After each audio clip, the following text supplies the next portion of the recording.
لولا أن هدانا الله أشهد أن لا إله إلا الله وحده لا شريك له وأشهد أن محمدا عبده ورسوله الذي لا نبي ولا رسول بعده أما بعد. Bersyukur kita kepada Allah Subhanahu wa taala.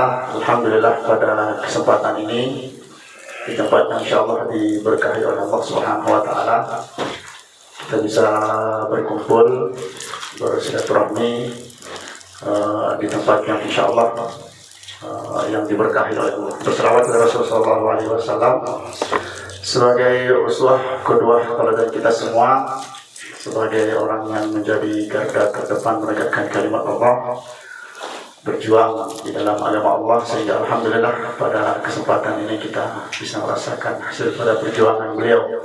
Dan kita berdoa pada Allah mudah-mudahan besok di yaumul qiyamah kita mendapatkan syafaat dari Nabi kita Nabi Muhammad SAW.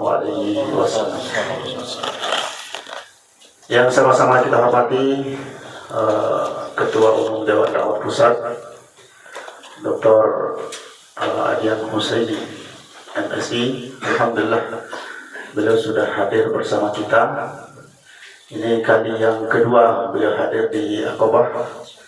Kalau tidak salah dulu 2021 ketika beliau meresmikan pesantren Marhamah, beliau hadir di tempat ini untuk mengisi kuliah. Dan alhamdulillah pada kesempatan ini hadir bersilaturahmi di tempat kita bersama kita semua. Alhamdulillah pada kesempatan ini lengkap kita hadir dari pengurus, dari pembina Yayasan Aqabah, kemudian dari pengawas, pengurus, kemudian dari Akademi Dakwah, pimpinan ADI, musyrik musyrifah, mahasiswa dan mahasiswi, kemudian dari SDT San Kamil, ada dari Akisi Aqabah Quran Center, dari Dewan Dakwah Bukit Tinggi. Alhamdulillah kita sudah undang semua, dari ketua Dewan Dakwahnya, kemudian dari Persada alhamdulillah hadir, ketua Persada, ketua pemuda juga kita sudah undang, kemudian pengurus muslimat kita juga sudah undang. Terakhir beliau-beliau ini sudah mengkonfirmasi akan kehadirannya. Pak Ustaz Saiful masih kemarin ada acara di Pekanbaru. Intinya kita semua yang diberkahi oleh Allah Subhanahu wa taala, mudah-mudahan kita semua di tempat ini diberkahi. Acara kita acara tidak formal karena beliau Ustaz Adian Husaini dari tadi pagi sudah mengisi di Universitas Muhammad Nasir, kemudian tadi siang khutbah Jumat di Rumah Sakit Syifa Yarsi. Kemudian alhamdulillah beliau menyempatkan diri untuk bersilaturahmi di tempat kita ini. Kemudian setelah dari sini nanti akan melanjutkan perjalanan ke Padang karena kabarnya besok akan melaksanakan rapat Yarsi di Padang. Maka kita mengucapkan selamat datang kepada Ustaz Dr. Adian Husaini yang telah menyempatkan waktunya di tengah kesibukan bersama kita pada kesempatan ini. Acara kita, silaturahmi kita pada kesempatan ini ada beberapa agenda. Yang pertama kita pembukaan, kemudian nanti di acara kedua kita minta nasihat atau saran dari Ustaz Dr. Adian Husaini. Baru selanjutnya kalau ada diskusi tanya jawab, kita nanti diskusi agak 5 menit atau 10 menit. Yang terakhir nanti penyerahan buku, kemudian yang terakhir penutup. Maka acara pertama, mari kita buka acara kita pada kesempatan dengan baca basmalah. Bismillahirrahmanirrahim. Acara selanjutnya kita beri waktu selapang-lapangnya kepada Ustaz Dr. Adian Husaini untuk menyampaikan nasihat kepada kita semua, kemudian arahan dan sebagainya. Mohon izin direkam, Ustaz. Boleh live atau gimana harusnya? Jangan live. Tidak boleh bahkan di live-nya. Mohon izin direkam untuk arsip di kampus. Terima kasih kepada beliau, disilakan. Alhamdulillah wassalatu wassalamu ala Rasulillah wa ala alihi wa sahbihi wa mawalah wa la haula wa la quwwata illa billah. Alhamdulillah para pimpinan, pengurus Aqabah ya, pengurus Dewan Dakwah, para guru, para mahasiswa, Alhamdulillah saya sangat senang meskipun capek. Saya ini udah 4 bulan sakit osteoartritis. Jadi saya belum bisa naik tangga. Alhamdulillah sebelumnya malah nggak bisa jalan, radang sendi itu. Tapi sekarang udah bisa khotbah meskipun belum bisa berdiri cukup lama. Tapi sekarang alhamdulillah kemarin hari Ahad yang lalu saya masih di Jogja, pekan sebelumnya juga di beberapa kota, pekan ini di Sumatera Barat. Dan saya sangat senang kalau bersilaturahim dengan para guru pengelola pendidikan. Hari Senin ya, Selasa juga saya dari Jatinangor dialog dengan para guru. Jadi karena alhamdulillah saya ditakdirkan Allah setiap hari saya tidur di pesantren. Rumah saya di pondok ya, jadi saya juga mengelola pesantren. Anak-anak saya ya yang jadi gurunya. Jadi saya ketua pembina, istri saya ketua yayasan, guru-gurunya ya anak saya, muridnya juga anak saya. Jadi saya merasa anak 7 itu kurang Pak ternyata. Sekarang anak saya terakhir jadi santri, jadi gurunya kadang-kadang saya ngajar anak saya sendiri. Jadi dunia pendidikan ini alhamdulillah. Saya juga berkesempatan memimpin program doktor. Saya berharap kalau ada yang mau ngambil doktor di pendidikan agama Islam UIK Bogor, saya punya mahasiswa di Singapura, Malaysia dan sebagainya. Sudah 320-an yang kami luluskan ya disertasi doktornya. Cuma di UIK Bogor ini agak berat. Makanya kalau dulu di kelas di Universitas Al-Wasliyah Medan itu satu kelas rektornya ngambil doktor. Saya bilang kalau mau cari gelar saja jangan kesini karena di UIK itu agak mahal, 2 kali lipatnya UIN biayanya dan tidak mudah ya. Jadi meskipun tidak susah juga, tapi kalau mau berjihad di jalan Allah memperbaiki pendidikan, nah kesini. Karena kita punya misi besar untuk bagaimana pendidikan Islam ini memimpin. Waktu saya diamanai sebagai ketua Dewan Dakwah, saya tahun 2005 itu sudah salah satu ketua Dewan Dakwah. Waktu zaman ketuanya Pak Hussein Umar ya, ketua umum, saya ketua. Terus 2010 saya keluar, saya berhenti dari Dewan Dakwah, terus saya dimasukkan ke pembina. Jadi 10 tahun jadi ini Dewan. Nah sekarang Pak Siddiq sebelum meninggal, Muhammad Siddiq itu datang ke pondok saya dan minta saya menggantikan beliau. Pada waktu beliau diangkat sebagai ketua umum Dewan Dakwah, saya satu-satunya nggak setuju di pembina itu, karena beliau sudah sangat senior ya. Tapi beliau orangnya luar biasa, sangat baik ya, ikhlas. Sebelum wafat minta saya menggantikan beliau. Susahnya beliau minta sambil ngasih sumbangan 100 juta ya. Jadi ya saya istikharah terus ya karena istri saya semua nggak setuju kalau saya mimpin Dewan Dakwah. Sudah tahu sibuknya ya, ngurus dari satpam sampai aset wakaf ada 100. Sekarang yang kami data aset wakaf Dewan Dakwah itu sudah 120-an. Sekolah-sekolah, ternyata Dewan Dakwah itu punya banyak sekali sekolah ya. Saya baru dari Jogja ada Islamic Center, ada pesantren mahasiswa ya, di mana tuh, di Magelang kita ada sekolah, tapi namanya nggak Dewan Dakwah, namanya sekolah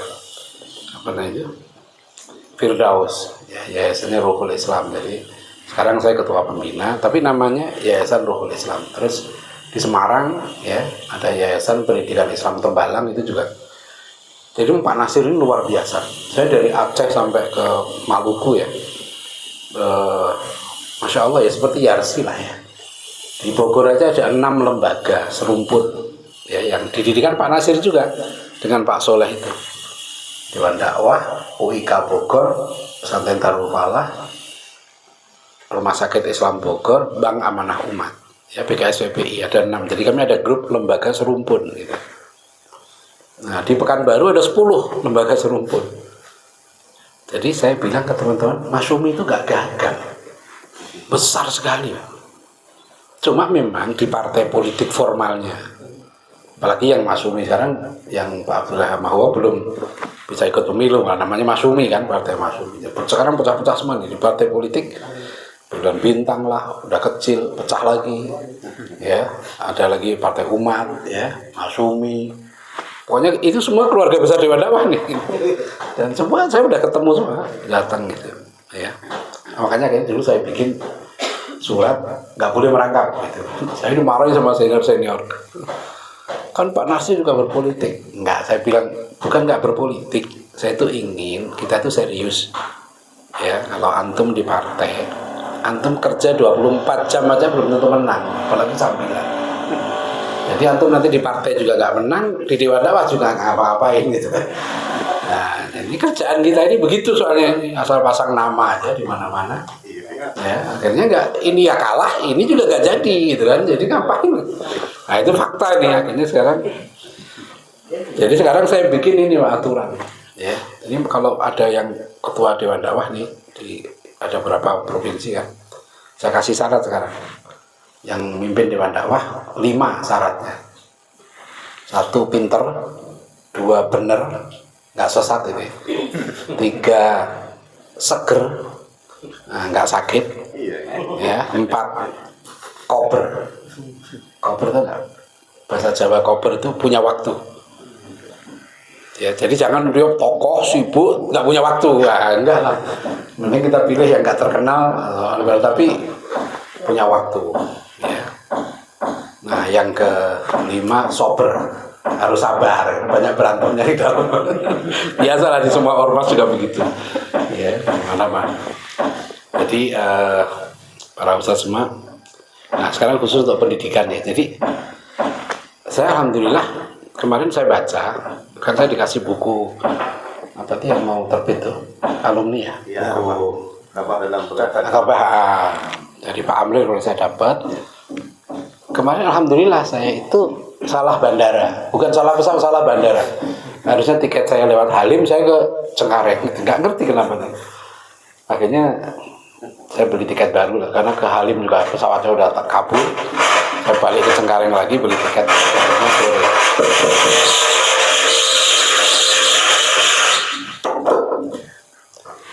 Nah, gara-gara di Soekarno-Hatta tuh saya nunggu sekitar 4 jam itu, saya baca buku yang itu, Qobah itu saya baca, Masya Allah. Jadi apa namanya, meskipun belum selesai, saya dapat gambaran. Jadi kalau mengapa Aqobah berdiri itu cita-citanya sangat mulia di situ saya baca, karena faktor kelangkaan ulama. Ya. Dan sama yang saya sering ngomong di teman-teman di Padang, ya, jadi ada apa kan silaturahmi, saya ketemu dengan Daram nih, Dai Rantau Minang gitu ya, ngobrol, terus ada kemarin itu ngisi silaturahim keluarga Balingka. Selalu saya sampaikan ini ke teman-teman Minang ya. Sekarang ini orang-orang Minang itu makin habis Pak. Di Dewan Dakwah juga tinggal yang 70 tahun ke atas, ya, Pak Amril, Pak Zulfi, Pak Mas Adi, udah 3 ini. Yang muda udah nggak ada. Di Al-Azhar Pusat itu juga orang Padang sudah habis. Tapi warungnya berkembang terus.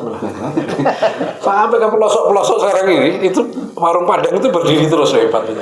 Dan saya suka gitu ya, karena hobi, meskipun kurang sehat tapi terpaksa.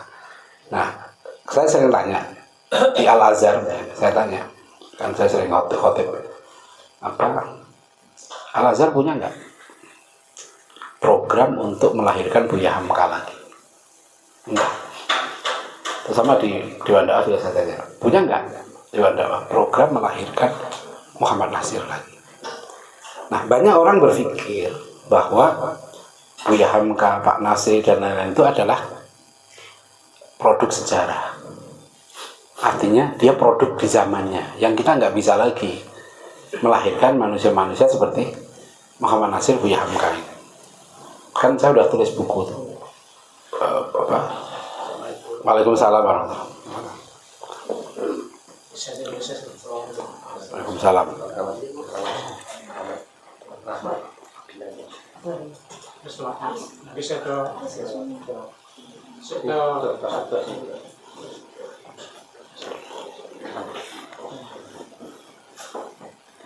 Nah, saya lanjutkan ya. Jadi saya udah tulis buku tuh pemikiran pendidikan Buya Hamka dan Muhammad Nasir. Jadi setelah saya ulang lagi baca Buya Hamka, baca buku Muhammad Nasir, kisah-kisahnya, sebenarnya jawaban saya sekarang gini, bahwa kita itu bukan hanya bisa, tapi harus. Karena Muhammad Nasir dan Buya Hamka ini produk pendidikan. Jadi bukan produk sejarah di zaman itu saja. Artinya kalau model pendidikannya kita punya, ya kita insya Allah melahirkan lagi gitu ya, manusia-manusia seperti Muhammad Nasir dan Buya Hamka itu. Karena ini produk pendidikan dari saya puluh tahun akhirnya neliti, ya, nguji disertasi dan lain. Kesimpulan saya sekarang satu, kita tuh punya model pendidikan yang ideal. Dan kalau model ini kita terapkan, insya Allah melahirkan manusia-manusia hebat. Jadi yang model itu saya sebut rumusan dari Umar bin Khattab radhiyallahu anhu, ta'addabu tsumma ta'allam. Beradablah kamu, kemudian berilmulah kamu. Ya, Ali bin Abi Thalib juga mengatakan begitu di tafsir Ibnu Katsir, adibuhum wa allimuhum. Nah, kalau kita renungkan, sebetulnya ini universal. Bangsa-bangsa yang sekarang disebut maju itu sebetulnya model pendidikannya sama ini. Ta'addabu ini, beradablah kamu, ini adalah sebetulnya ini akhlak. Mereka bilang karakter. Ya, sebetulnya ini yang dasarnya, basicnya itu adab, akhlak atau karakter. Baru kemudian wa'allimuhum, berilmu. Di dalam bahasa Belanda ada dua istilah. Pak Nasir sering ngutip kata-kata Snoeberger ini. Opvoeding en onderwijs zijn in de stad, Muslim, het stelsel, te emanciperen. Kata-kata Snoeberger dengan pendidikan dan pengajaran kita melepaskan orang Islam dari belenggu agamanya. Jadi dulu tokoh-tokoh kita ini ngerti, termasuk Ki Hajar Dewantara, bahwa Belanda ini memang menjajah kita, mau melestarikan jajah itu dengan pendidikan gitu. Maka awal abad 20 dibikinlah sekolah-sekolah model barat. Ya, kalau SD, HIS, Mulu, AMS. Nah, nanti mereka skenarionya sebetulnya adalah untuk bagaimana orang-orang Islam ini nggak berpegang pada agamanya, terutama terbunuhlah ruhul jihadnya. Ya, sekolah-sekolah barat ini tahun 1900 ada 100.000 ya. Ada 100.000 anak-anak Indonesia yang sekolah dengan model barat. Tahun 1910 sudah 300.000, tahun 1920 sudah 829.000. Nah, nanti kalau kita lihat kenapa sih 1945 mayoritas elit kita sudah sekuler. Dari 62 anggota PPUPK yang ingin negara diatur dengan Islam, itu hanya 15 orang. Menurut Profesor Denny Arnur gitu ya. Jadi mereka berhasil mensekulerkan negeri kita ini, elit-elitnya itu, termasuk masyarakatnya sudah terpengaruh oleh paham. Karena masalahnya sekolah Belanda ini bagus. Kan Pak Nasir bangga sekali lulus SMA Belanda, karena setiap ujian satu mata pelajaran menurut Pak Nasir dia harus membaca minimal 36 buku satu mata pelajaran. Maka gaji lulusan SMA zaman itu kan kalau kita kurskan sekarang kira-kira sekitar 15 juta ya, per bulan satu orang lulusan SMA zaman itu. Jadi Belanda itu sebenarnya sudah settle, menjajah itu settle, sudah siap semua mereka itu kan. Kita kan Piala Dunia masuk 39 ya, baru sekarang kita naturalisasi kan. Dulu kita udah pernah masuk Piala Dunia sebelum merdeka gitu ya. Nah jadi nah sekarang gini, maksudnya gini, yang paling penting itu intinya, kalau kita sekarang mau melahirkan ulama, tadi kan konteksnya Aqabah ini dulu saya baca didirikan untuk melahirkan ulama. Contoh misalnya gini, Buya Hamka. Bagaimana Buya Hamka itu bisa menjadi seorang ulama hebat? Buya Hamka itu nggak hafal Quran, ya kan? Buya Hamka 16 tahun kan dari Tawalib Buya Hamka sudah ke Jogja berguru dengan Cokro Aminoto, Ki Bagus Hadi Kusumo, terus nanti 6 bulan dengan Buya Sultan Mansur di Pekalongan kan kakak iparnya sendiri. Kalau kita baca Buya Hamka itu sama ayahnya juga nggak harmonis kan, karena cerai. Terus Buya Hamka bilang apa, nggak nyaman kalau dia ke rumah ibunya begini, ke rumah bapaknya begini ya. Nah tapi kenapa Buya Hamka itu bisa menjadi ulama hebat? Sekarang ada cicitnya Buya Hamka di pondok saya. Alhamdulillah anaknya semangat sekali, pengen seperti apa sih datuknya ya. Nah kakeknya tuh cicitnya, dia cicitnya itu. Jadi Buya Hamka itu yang dibangun. Mungkin para ustadz ingat gak kisah Buya Hamka ke Mekah umur 19 tahun. Terus kan Buya Hamka tuh pengennya 10 tahun di Mekah. Tradisi keluarganya kan begitu. Buya Hamka kan bahasa Arabnya jelek sama bapaknya akhirnya. Tapi Buya Hamka ke Mekah itu gak izin bapaknya, gak izin orang. Baru 7 bulan Buya Hamka kan disuruh pulang sama Haji Agus Salim. Itu di buku 100 tahun Haji Agus Salim itu Buya Hamka nulis katanya,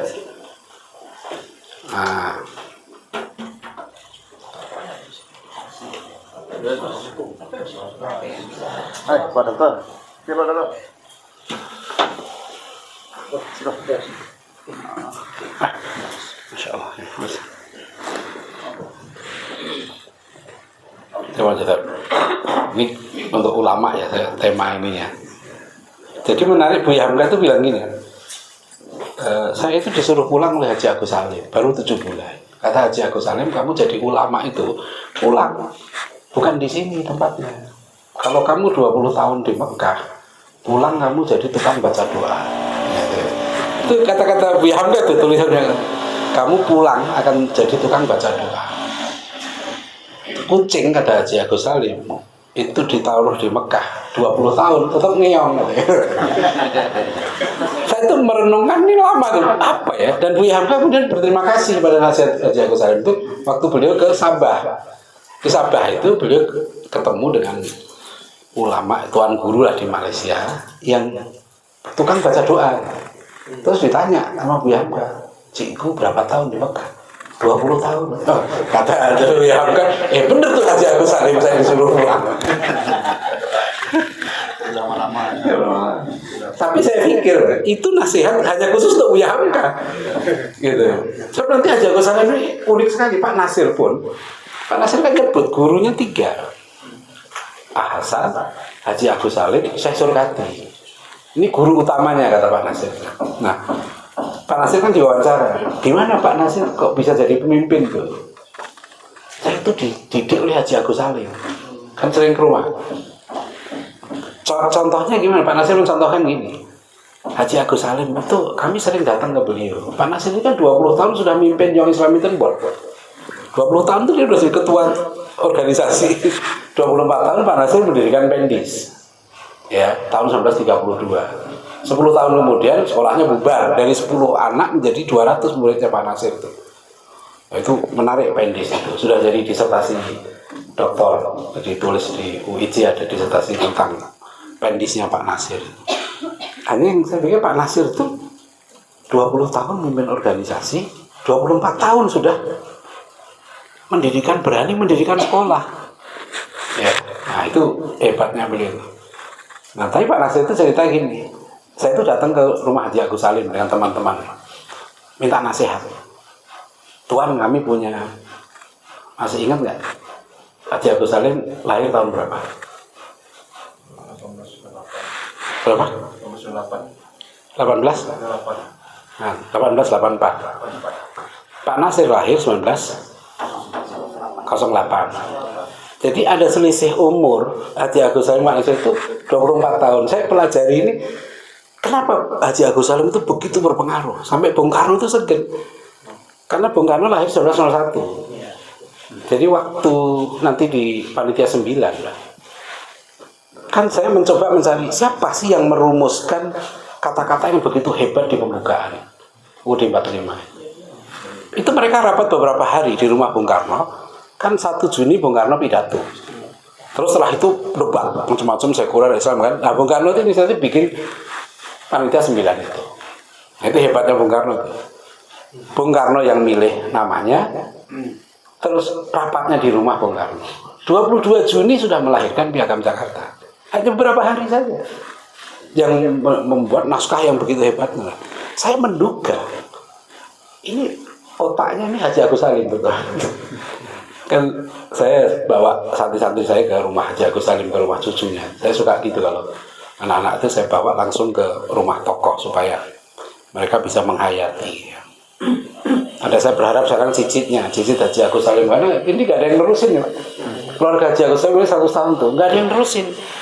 Haji Agus Salim begitu hebat itu di antara anak-anaknya dan cucunya, sampai cucunya tuh gak ada yang nerusin. Tapi oke, ini ya, jadi ingatnya gini.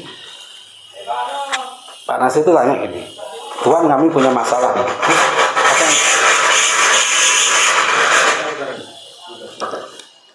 Atau nggak usah ini ya? Mungkin lebih biar saya juga cepat lapar. Tadi baru makan ya. Jadi masih tanya. Jadi Pak Nasir itu tanya sama Haji Agus Salim gini, Tuan kami punya masalah nih, gitu loh. Terus Haji Agus Salim kata Pak Nasir, ceritalah panjang lebar. Setelah cerita macam-macam, Pak Nasir tanya lagi, jadi Tuan, bagaimana masalah kami itu? Solusinya gimana? Kata Haji Agus Salim, loh itu kan masalah kamu. Ngapain nanya? Saya selesaikan sendiri. Terus Pak Nasir bilang, ini cerita Pak Nasir itu. Dia pulang, sampai di rumah, Pak Nasir baru mikir, iya ya, yang diceritakan Haji Agus Salim tadi, itu kan jawaban sebenarnya, gitu. Jawaban dari masalah yang saya sampaikan.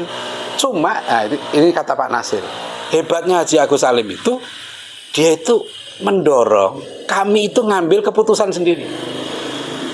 Nah itulah cara Haji Agus Salim mendidik kami. Anak-anak muda itu, kan Haji Agus Salim itu semua ke situ. Bung Hatta ya ke rumahnya, Mr. Muhammad Rum ke situ, Kasman Sikodimbejo. Jadi rumah Haji Agus Salim itu tempat berkumpulnya anak-anak yang nanti menjadi para intelektual itu. Gitu. Mr. Muhammad Rum bagus sekali menceritakan Haji Agus Salim itu semua anaknya nggak ada disekolahkan Belanda, dia trauma. Kata Haji Agus Salim, sekolah model Barat ini Belanda itu jalan berlumpur dan membuat kita ini minder. Nah, itu. Tapi Haji Agus Salim ini memang luar biasa. Anaknya dari kata Pak Rum ini, dari lahir sudah diajari bahasa Belanda. Jadi anaknya 7 atau berapa itu semua lancar bahasa Belanda. Kan dari kecil udah diajar bahasa Belanda. Karena sampai ada anaknya Haji Agus Salim itu ketemu orang Belanda nih. Dia dipuji. Oh bapak kamu bagus sekali bahasa Belandanya. Seperti orang Belanda. Marah itu. Kata Pak Rum, anaknya Haji Agus Salim marah. Dibilang bapaknya seperti orang Belanda itu marah. Bapak saya bahasa Belandanya bagus, tapi nggak seperti orang Belanda katanya. Jadi Mr. Muhammad yang cerita betapa dulu ya orang-orang kita ini punya dignity, ya, punya rasa izzah, dan pendidikan Barat ini ya, itu membuat kalau orang nggak hati-hati dia minder. Nah itulah pertama soal ulama ini kan tadi bahasanya tentang bagaimana Aqobah ini bisa melahirkan ulama. Semua model ulama kita itu lahir dari coaching, dari guru. Dari Pak Nasir lahir begitu. Buya Hamka, ya kan? Itu juga lahir karena guru-gurunya hebat. Buya Hamka itu di Toalib kan sudah bosen dia sebetulnya, ya. Tapi kan Buya Hamka cerita, dia nggak bosen kalau ketemu sama Zainuddin Labe, ya kan? Jadi karena ini guru hebat banget gitu loh. Ya. Itu yang Buya Hamka terkesan dengan Zainuddin Labe. Nah, jadi problem kita ini sebenarnya kalau kenapa nggak lahir ulama, nggak ada gurunya. Ulama itu harus lahir dari coachnya. Saya sekarang didik anak saya, Pak, yang kan anak saya 7 nih sementara nih. Jadi 1, 2 di kantor, 1 akhirnya kuliah IPB, 2 kuliah Al Azhar Kairo, 3 S1 di anak saya nomor 3 ini perempuan. Jadi saya didik jadi guru sejak kecil, kelas 4 SD sudah keluar. Kami didik di rumah, dia 15 tahun sudah kuliah, 19 tahun selesai S1, 22 tahun selesai S2. Ya. dan jadi guru waktu dilamar sama calon suaminya saya kasih formulir apa namanya pernyataan tanda tangan bahwa istri saya anak saya ini tidak dibawa keluar pondok.